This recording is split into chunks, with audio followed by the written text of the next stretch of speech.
bilang bahagi ng makabuluhang pagdiriwang ng kaarawan ni Police Master Sergeant Antonino B. Aquino, Community Affairs and Development PNCO ng Virac Municipal Police Station, ay matagumpay na isinagawa ang isang supplemental feeding program para sa mga mag-aaral ng Igang Elementary School. Ang naturang aktibidad ay naisakatuparan sa pakikipagtulungan ng mga miyembro ng Kabataan Kontra Krimen at KK.Virac na nagsisilbing katuwang ng PNP sa iba't ibang programang pangkomunidad.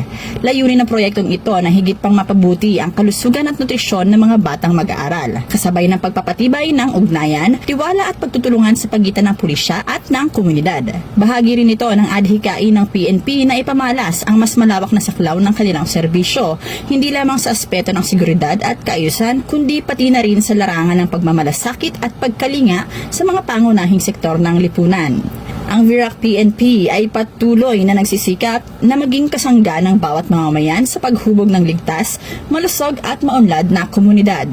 Mula dito sa Bicol Region, ako ang inyong PNN correspondent, Staff Sergeant Irene Hanifri Abad, alagad ng batas, tagataguyod ng Balitang Pulis.